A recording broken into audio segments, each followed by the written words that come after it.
Hey, what up guys, this is the Power Up Mushroom and I'm coming to you with a video a little different. This is actually a video response to Nomdee's video, which was what is your history with gaming, and or your personal history and all that. And he asked for people to give their input and kind of just give our stories, just kind of telling our stories of with gaming, what we played as kids, kind of stuff like that.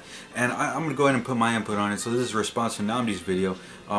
Nomdee, he does some really good videos. So if you're into gaming, he does some awesome Let's Plays. He does report on some gaming news and stuff. And really, he's a great person and great YouTuber. I love his content. So I mean, like for any of you who don't want more gaming, like more gaming channels, go check out his channel. I'll leave a link in the description below. So there you go.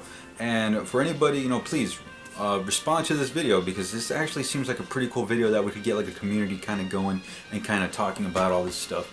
So yeah, anyways, here's my input on my history with gaming. So anyways, my gaming, it was a little different because I didn't start off with NES or anything from the 70s. I actually grew up with the Super Nintendo and the Sega Genesis first. Those were my first two consoles at the same time, so I got both of them.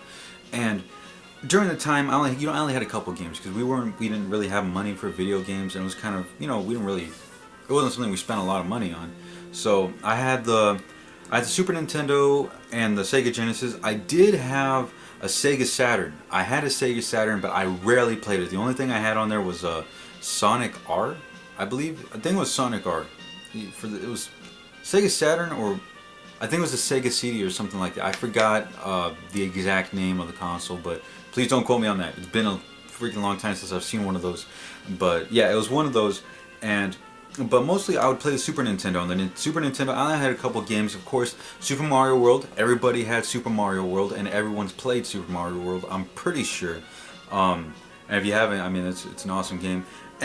But there's another game that was out that kind of just it really grabbed me as a kid, because it kind of got me into a genre that I would I'd love, and that's kind of like the fantasy racing genre, and it's for the Super Nintendo. And for those of you who played the Super Nintendo, you probably already know what game I'm talking about. And I actually pulled out like just a few games that I know had an impact on me, because let's be honest, we can't really go through all our gaming history. We probably have to make like a bunch of videos. So I'm just taking like just some core times in my life where gaming just really had an impact.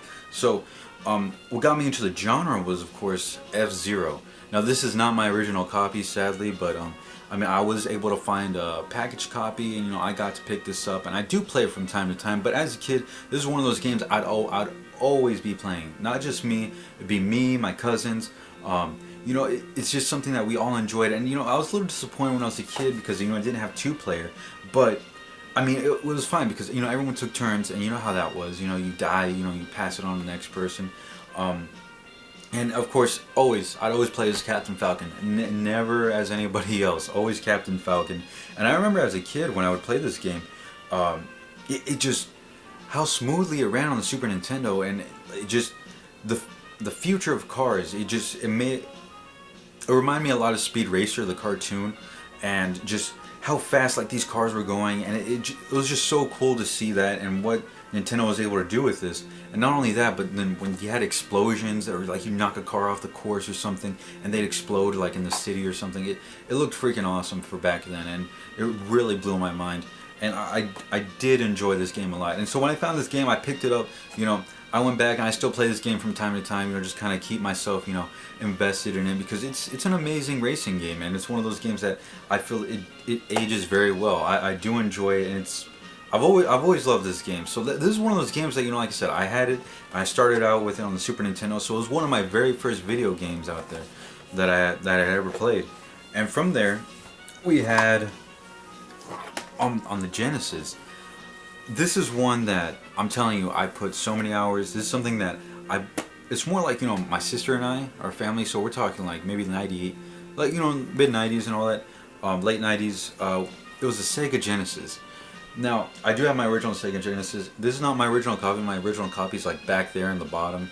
And but anyways, so it's Sonic the Hedgehog 2. So I remember when I started playing this, my parents they already had this game, all right, and this was kind of their game that they had played. But of course, the kids get a hold of it and we start playing, and this is one of those games where I played it, and this is what sold me on a Sega. Like I've always been like more Sega than Nintendo.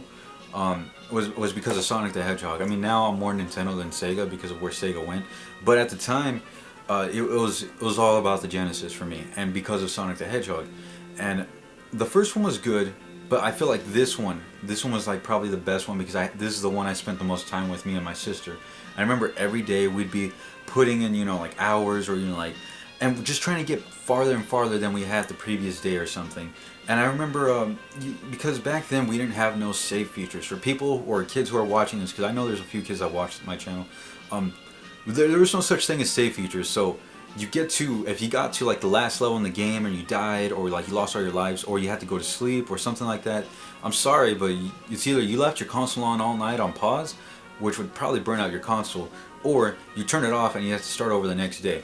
And this would really lead people to finding secrets or like secret lives, or just ways to get faster at the game and all that. And that's what I spent most of my time on when I played this game with my sister. And I remember my dad coming in and he'd help us out, my mom would help us out, and it got to the point, I remember when I got to the last level of the game with me and my sister, I remember we were all excited. We were like, oh mom, dad, we're on the last level, we're gonna beat the game. And I remember them coming in and we all sat down, we watched it, and oh man, it was an experience, to just actually make it to the last level on your own as a kid. Because back then it was just kind of like always wondering if you could, or you would always ask somebody like, have you beaten the game yet? Or how did you beat the game? Or did you beat the game at all? It was stuff like that. It was no like just like jumping into multiplayer or anything like that. It was actually people played the game for the difficulty, or like you had fun with it. Like you'd play the game until you beat it, then you go buy a new game. And sometimes these games would take a long time. So Sonic the Hedgehog was one of those. I mean, now I can beat the game like no problem, but I mean back then when you really didn't have anything else, or you had to spend money like on just one game because the games were a little pricey. I mean, it just, you really make it worth it. So I mean, Sonic the Hedgehog 2 really kind of holds a good place in my memory and heart. And then this leads to the PlayStation. So the PlayStation Nintendo 64 was coming out. We got the 64 first before the PlayStation. And I remember when we got the 64, it came with Wave Race, Mario Kart 64, Mario Tennis. We didn't get Mario Tennis, never mind. We got Wave Race, Mario Kart 64, Tony Hawk Pro Skater, the good one. And that was one of the first times I saw the blue cartridge. And let me tell you, that was my favorite game of all time when I was a kid. Like, I played that game all the time. Like right after Sonic the Hedgehog, and I got the 64. I mean, the graphics looked awesome. And so there was that. And then I remember we had NFL Blitz.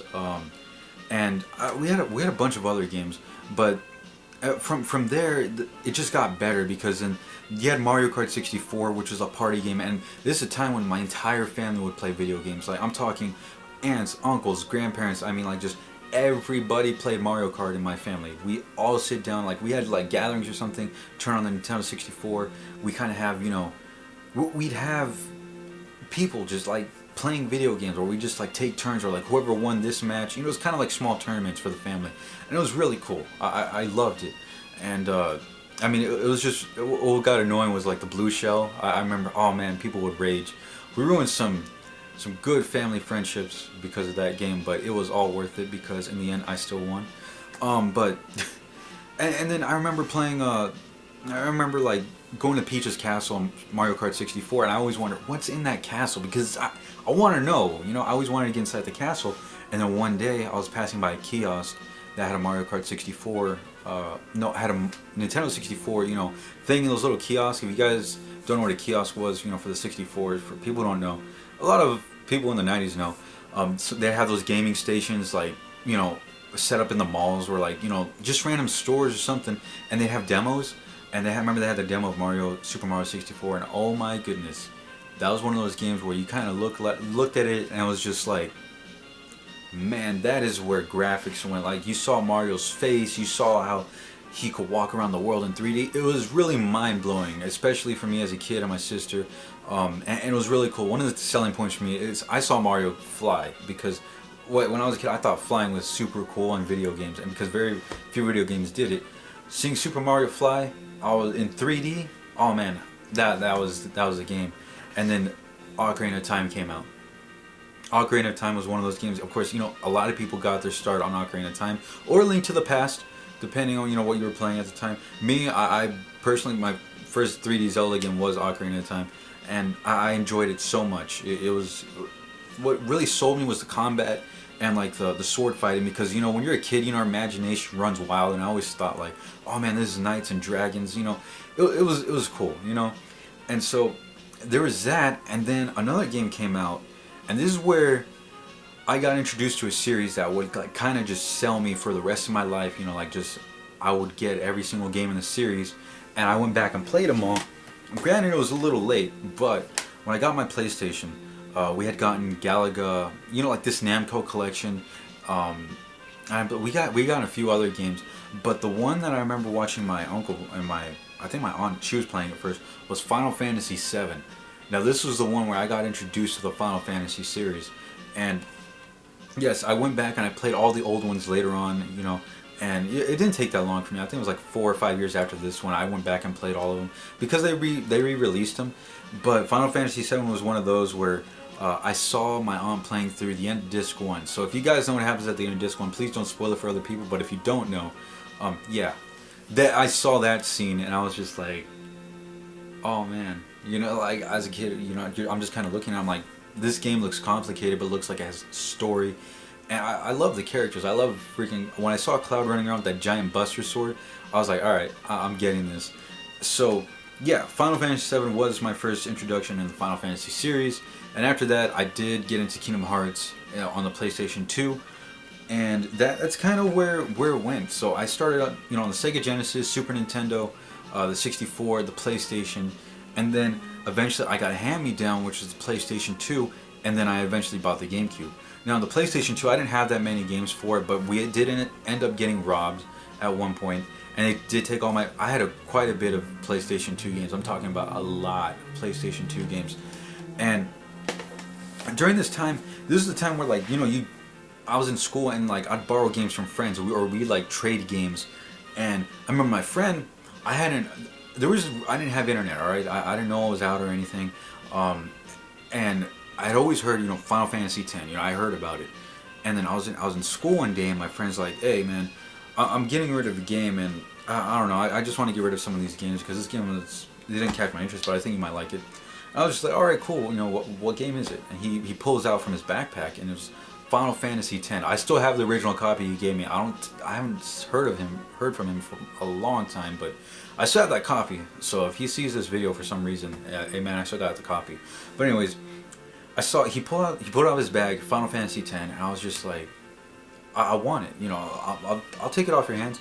Of course, he gave it to me for free. So, I mean, at that point, that was so cool. So, he gave me the copy, and that was one of those times where on console games, like, I was introduced to voice acting. At that time, voice acting was just for Final Fantasy X at the time. That was really good voice acting, especially for a Final Fantasy game. It was its first time, and I mean, as a kid, I thought it was the coolest thing ever. Except, legit, I'm serious. That part where Tidus laughs, in the game, I'm not kidding. I muted the TV as quick as possible. Like, that was so embarrassing. I couldn't play that. So yeah, that's where the PlayStation 2 started for me, was a Final Fantasy X. Now, I did skip over a few years, and I skipped over the Game Boy era. Now, during that time, we were getting a Game Boy, and I remember my parents, they had bought my sister a game along with her Game Boy. This was, during Pokemon. When Pokemon came out, it was really big. And of course, yeah, we did end up getting Pokemon, because that was awesome. But when we got our Game Boys, we didn't get it at first. And so my parents got my sister a game, and I didn't get anything, so it was kind of like we had to share a game. But I remember my dad, he took me into the kitchen. He's like, alright, look, I got something for you, but you have to promise you're going to take care of it. Because this was my very first video game for the Game Boy, and it's my original copy, but I'm giving it to you. And I was like, alright, cool, Dad, what is it? And this is the original copy. So Dad, if you're watching, this is the original copy you gave me a long time ago. We're talking, it's probably maybe like, what, dude, we're going like maybe 18, 19 years or something. But yeah, he pulled out of the cabinet, a Super Mario World. Here it is. That's the original copy. and I've always kept it, never gotten rid of it, and it still works. I still run through it a lot. But this is one of those times where I actually shared, those moments like with my dad, where he would tell me where he would play the game, or like how, how do you play it on his Game Boy and everything, and all the secrets he would find. He'd show me all the secrets, and he taught me how to play the game really well. So I mean, now I run through this game a lot, and it's one of those games that this game is never going away. This is like I had to get rid of everything in my collection, fine, but this is the game that I will keep forever, because this is like the original copy that my dad gives. So let's actually see how old it is, because if it's my dad's original copy, and he said he played it when it first came out, it should have a year on it, maybe. No, it doesn't have a year, but it's old. It's old. So yeah, so my very first Game Boy game was right here, and I was so excited, and I don't care. I played that game like maybe for 2 months straight. Every day, I'd play that game, and it was literally, to this day, it's like probably one of my most favorite games because of how the memories I share with it, And so that's where it goes, as far as handhelds. And here's where we go into starting video game collecting. Now, when I started video game collecting, like I said, they did steal my entire PlayStation 2 collection out of my grandmother's house. But to build up the collection, I went to a Goodwill, and this is where I started. One of the very first games I picked up was Super Mario Bros. 2 for the NES, and this is when I got introduced to the NES. It was pretty late. It was probably like maybe 20 years after the NES came out. 20 years after the NES came out, and but I mean, to me, it didn't matter because I love these games. I played this on the Game Boy Advance, but this game did take a while to beat. And from there we went on to the Nintendo DS. When Nintendo DS, you had Pokemon, you had games still releasing on the PlayStation 2 like Final Fantasy 12. You had the Persona games, Shin Megami Tensei. On the original PlayStation, you also had the Lunar games, which were really fantastic. Also the Tales series. I had gotten into that when I was in school. And then came the 360. Now, I was still playing the PlayStation 2 games because we didn't have the money to buy a 360. But then I went on a trip to Texas. Then when I came back, my parents, they had picked up my mom, she had bought a 360, and it came with it Guitar Hero 3, and I think it was the Sega All-Stars Tennis. And Guitar Hero 3, I played that thing every day because, granted, it was the only game I had that I would play other than the tennis game, with my sister. But Guitar Hero 3 was the game that I mastered, like everything on expert, even on that advanced one where you type in the cheat codes and the entire screen HUD would like go away and you had to memorize the songs. I did everything on that thing, especially through the Fire and Flames. Oh my goodness. I still do it like today, but I'm not as good as I was back then. I can get through it, but it's not pretty. And then we started getting into the internet, when Xbox Live came in. I mean, Xbox Live came in, on the original Xbox, and at that time, I did play Halo, but I played it on the PC. I played on the PC port. That's what my dad played it on. But then the 360 came out, and there was a Xbox Live and Halo 3. Now, that's one game that my cousins and we had really gotten hyped up for. And during the 360, when it launched and everything, I had my Guitar Hero, and everyone was getting Halo 3.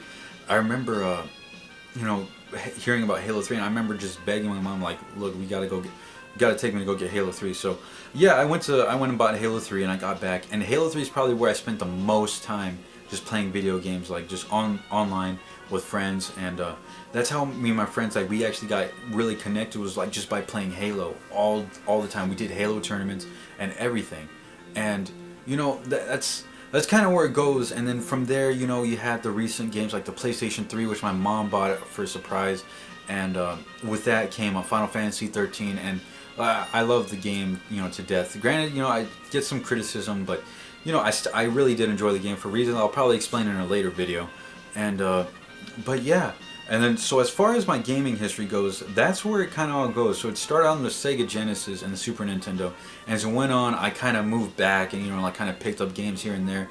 Got the systems, played them and all that. In high school, Skyrim was one of those games that, like, it was just another milestone that it just blew my mind. And I spent days playing that. There are tons of stories I could tell because, I mean, what really got me back into, gaming was not just that, but the introduction to Dark Souls. I was getting into the first-person shooter genre a lot, and then Dark Souls came along, and that's what my friend, he had recommended this game to me. And let me tell you, I hated this game to death when it first came out. But eventually, you know, I got mad, I rage quit, I deleted it. A year later, I did end up downloading the game again, and I got through it. And let me just tell you, it's one of the best experiences I had.